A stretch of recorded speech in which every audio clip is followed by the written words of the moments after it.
নমস্কার বন্ধুরা, জ্যোৎস্নার পাকশালায় আপনাদের সকলকে স্বাগত। আশা করি সকলে ভালো আছেন। আজ আমি আপনাদেরকে দেখাবো সকালের ব্রেকফাস্টের হেলদি একটি রেসিপি, ওটসের চিল্লা। ওটসের চিল্লা বানানোর জন্য আমি এখানে একটা মিক্সিং জার নিয়ে নিয়েছি। মিক্সিং জারের মধ্যে 2 কাপ কুয়েকার ওটস দিয়ে দেবো। ওটসটা দিয়ে দেবার পরে মিক্সিং জারের ঢাকা পরিয়ে ওটসটাকে গুঁড়ো করে নেব। দেখুন আমার ওটসের গুঁড়োটা কত সুন্দর মিহি হয়ে গিয়েছে। যে কাপের মাপ করে 2 কাপ ওটস নিয়েছিলাম সেই কাপেরই 1.5 কাপ জল মিক্সিং জারের মধ্যে দিয়ে দেব। আবারও মিক্সিং জারের ঢাকা পরিয়ে একটা মিহি পেস্ট বানিয়ে নেব। ওটসের মিহি পেস্ট আমার বানানো হয়ে গিয়েছে। এখন একটা বোলের মধ্যে ওটসের পেস্টটাকে নামিয়ে রাখব। যে কাপের মাপ করে ওটস নিয়েছিলাম সেই কাপেরই 1.5 কাপ জল ব্যবহার করেছিলাম। এখন আবারও 1/2 কাপ জল ওই মিক্সিং জারের মধ্যে দিয়ে মিক্সিং জারের গায়ে লেগে থাকা ওটসের পেস্টটাকে খুব ভালো করে ধুয়ে বোলের মধ্যে দিয়ে দেব। বাড়িতে থাকা কয়েকটা ঘরোয়া উপকরণ দেব। 1 চামচ ছোলার বেসন দেব। আপনারা 2 চামচও ছোলার বেসন দিতে পারেন, সেক্ষেত্রে কোনো অসুবিধা হবে না। পরিমাণ মতো নুন, খুব সামান্য পরিমাণে হলুদের গুঁড়ো, 1 চামচের 4 ভাগের 1 ভাগ গোলমরিচের গুঁড়ো, একটা কাঁচা লঙ্কা মিহি করে কাঁচির সাহায্যে কেটে দেব। তবে আপনারা ঝালটা আপনাদের পছন্দ মতো বাড়িয়ে বা কমিয়ে নিতে পারেন। লঙ্কার গুঁড়োও ব্যবহার করতে পারেন।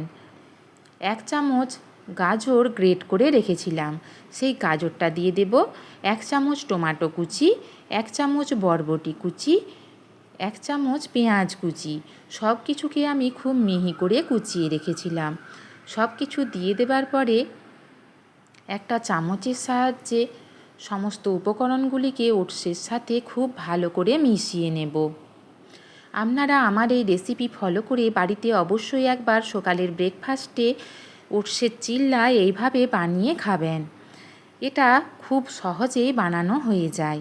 দেখুন এখানে আমার জলটা একটু প্রয়োজন পড়েছিল, তাই আবারও 1/2 কাপ পরিমাণ জল দিয়ে দিলাম।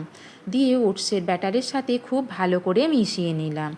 যদি আমার এই রেসিপি আপনাদের ভালো লেগে থাকে অবশ্যই কমেন্টে জানাবেন।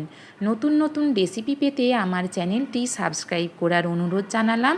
পাশে থাকা বেল আইকনটি অবশ্যই প্রেস করবেন, যাতে নতুন নতুন রেসিপিগুলি আপনাদের কাছে সবার আগে পৌঁছে যায়। গ্যাস ওভেন জেলে আমি একটা তাওয়ায় বসিয়ে দিয়েছিলাম। তাওয়াটা খুব ভালো করে গরম হয়ে গিয়েছে। গ্যাসের ফ্লেম লোতে রেখে আমি 1 চামচ সানফ্লাওয়ার তেল দিয়ে দিয়েছি। তেলটা আমার গরম হয়ে গিয়েছে। এখন 2 হাতা ব্যাটার আমি তাওয়ার মধ্যে হাতার পিছনে করে ছড়িয়ে দেব। গ্যাসের ফ্লেম মিডিয়ামে রেখে ঢাকা দিয়ে দেব 2 মিনিটের জন্য। 2 মিনিট পর ঢাকা খুলে আবারও উল্টে দুদিকই খুব ভালো করে ভেজে নেব, গ্যাসের ফ্লেম মিডিয়ামে রেখে। এই সময় গ্যাসের ফ্লেম লোতে রাখা চলবে না। ওটসের চিল্লাগুলি এত নরম হয় সেক্ষেত্রে ভেঙে যেতে পারে। এইভাবে আমি এক এক করে সমস্ত চিল্লাগুলি বানিয়ে নেব, আর এটা তাওয়া থেকে তুলতে কোনো রকম অসুবিধা হয় না।